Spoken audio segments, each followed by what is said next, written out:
Hello, cherished viewers. Welcome back to Sandy Home Recipe. Mama call about Sandy Home Recipe. Send the can out share me video.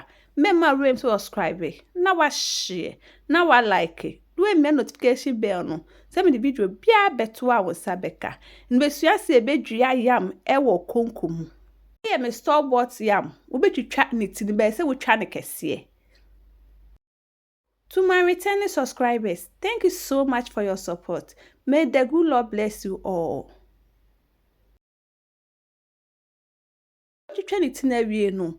Now the kwashe anwea a egu konkom ni danti wi me konkom na so pa. Na masa anwea de egum ntutu amane pe. Now the yam ni tini eden ahyemu.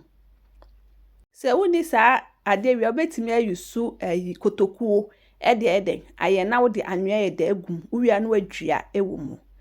Uwia na wo de anwea na kata ni nyina eden eso na wabo eso ekonfie. Why second one ekosita my besa se na we first one sans na be ne aka no so.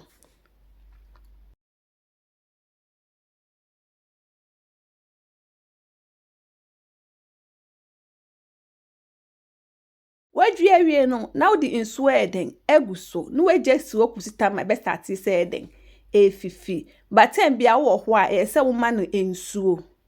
Please, if you're new to my channel, don't forget to subscribe, share, like, and also click the bell icon to get new video I will post. I started say a fifi.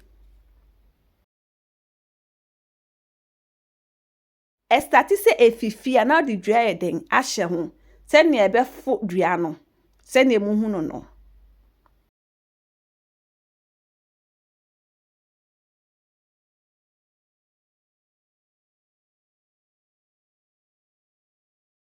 Maybe much to the car share me video.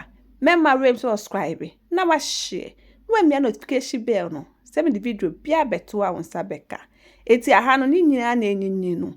Now this is how I grow my yam. Please like this video and subscribe to my channel. Thank you so much for watching.